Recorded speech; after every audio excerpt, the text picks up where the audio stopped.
નમસ્કાર મિત્રો, જય ભારત સાથે આપ સૌ મીડિયાનો અમે હાર્દિક સ્વાગત અને અભિનંદન કરીએ છીએ કે અમારા આમંત્રણને માન આપી અને આપ પધાર્યા છો.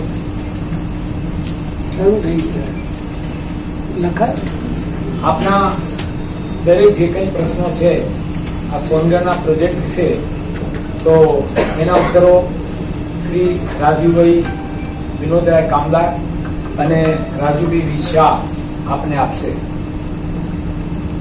સોનગઢનો જે પ્રોજેક્ટ છે એ પ્રોજેક્ટ રાજુભાઈ શાહે 13 વર્ષ પહેલા બનાવેલો, ડિઝાઇન પણ કરેલો છે અને 2012 એ વિશેની માહિતી આપશ્રીને આપશે.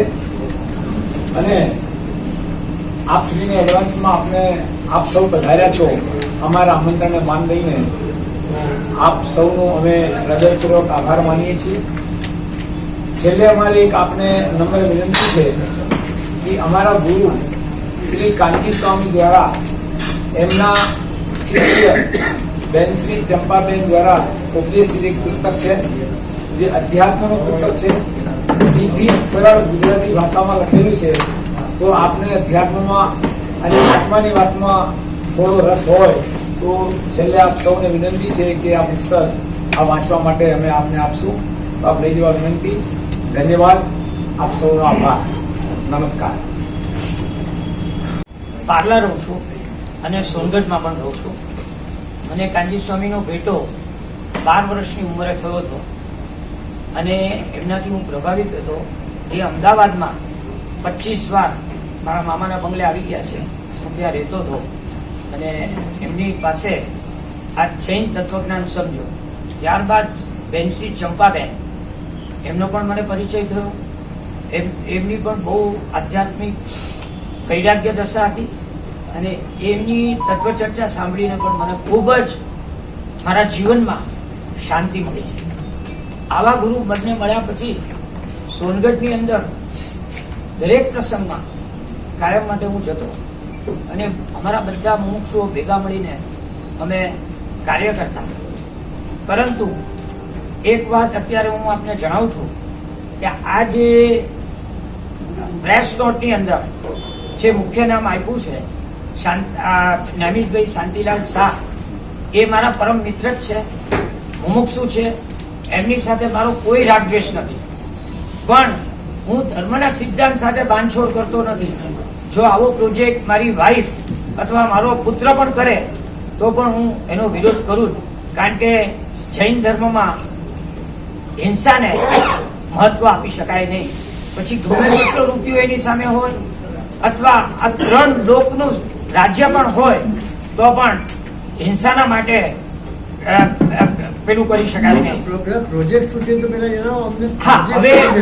હવે અત્યારે હું આપને જણાવું છું કે આ જે પ્રોજેક્ટ છે એ હકીકતમાં શ્રી દિગંબર જૈન સ્વાધ્યાય મંદિર ટ્રસ્ટ સોનગઢ એ 2006માં એ વખતના ટ્રસ્ટીઓએ એક વિચાર આવ્યો કે બાહુબલી ભગવાન જે સમર બેંગલોરમાં છે એવી મૂર્તિ સોનગઢમાં હોવી જોઈએ.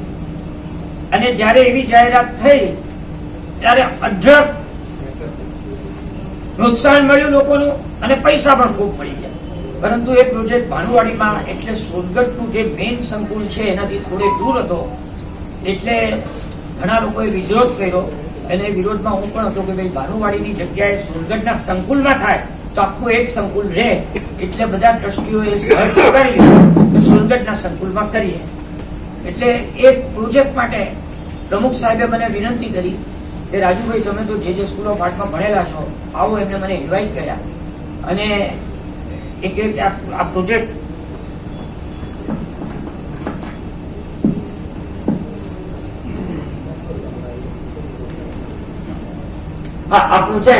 સરસ રીતે બનાવવો જોઈએ. અને પ્રમુખ સાહેબે કીધું એટલે મેં કીધું કે આપણે 1000 વર્ષ સુધી ટકી રહે એવો આ પ્રોજેક્ટ બનાવશું.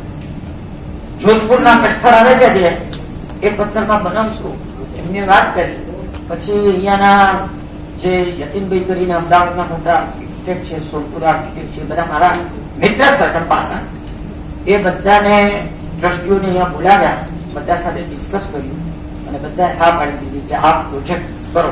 તો એની અંદર એ પ્રોજેક્ટમાં એવી વસ્તુ છે કે એક કૃત્રિમ પહાડ બનાવવામાં આવ્યો અને એ કૃત્રિમ પહાડ ઉપર બાહુબલી ભગવાન બિરાજમાન કરવાના અને એનું આ બેરવેલનું મોડલ 2013 માં બનાવવામાં આવ્યું હતું અને આ ટ્રસ્ટની ઓફિસમાં રાખવામાં આવ્યું હતું આ મોડલ. આમાં હવે આ જે પહાડ છે એની નીચે ડોમ છે, એટલે આ પહાડની જે ઉપર છે આ પહાડ તો બની ગયો, એની ઉપર અમે બાહુબલી ભગવાન પણ બિરાજમાન કરી દીધા. પણ એની અંદર એ બાહુબલી ભગવાન 41 ફૂટની હાઈટના છે અત્યારે, એટલે 40 ફૂટનો ડોમ અને 50 ફૂટનો ડોમ અને 41 ફૂટ એટલા માટે કરવામાં આવ્યું કે અમારા કાંજી સ્વામી 91 વર્ષે મોક્ષ પામ્યા હતા, સ્વર્ગલોક થયા હતા, એટલે અમે એ દ્રષ્ટિએ 91 ફૂટ હાઈટ રાખી. હવે એ જે ડોમની અંદર પ્રોજેક્ટ કરવાનો હતો એમાં આ શ્રી દિગંબર જૈન સ્વાધ્યાય મંદિર ટ્રસ્ટે એ પ્રોજેક્ટ મેનેજમેન્ટ કમિટીમાં મારી નિમણૂક કરવામાં આવી અને મેં સ્વીકારી દીધી. ત્યારબાદ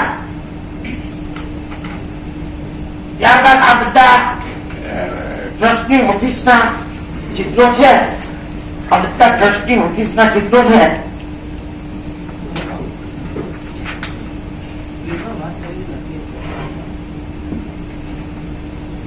હવે આ જે એની કલ્પના જે છે આઈડિયા એને આવો આપેલો બનાવીને કે આવી રીતે આ ડોમ બનશે. મારું નામ રાજેન્દ્ર વિનોદરાય કામદાર.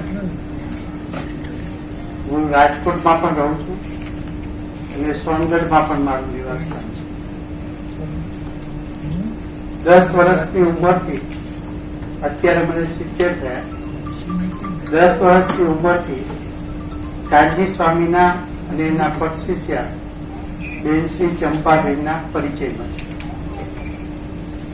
1990 થી દિગંબર જૈન સ્વાધ્યાય મંદિર ટ્રસ્ટ, જે અમારું આ ટ્રસ્ટ ચાલે છે, એની માન્યતા પૂર્વક હું દેશ વિદેશમાં કાળજી સ્વામી આપેલા ઉપદેશનો પ્રચાર પ્રસાર કરવા ઓનરલી જાઉં છું અને ઓછામાં ઓછું 33 વખત મેં અમેરિકામાં મુલાકાત લીધી છે, કેનેડામાં 7-8 વખત મુલાકાત લીધી છે, લંડનમાં 5-6 વખત મુલાકાત લીધી છે, ઓસ્ટ્રેલિયામાં 6-7 વખત મુલાકાત લીધી છે, દુબઈમાં 2 વખત મુલાકાત લીધી છે, બેંકોકમાં 1 વખત મુલાકાત લીધી છે, લંડનમાં 2-3 વખત મુલાકાત લીધી છે, નાયરોબીમાં 3 વખત મુલાકાત લીધી છે.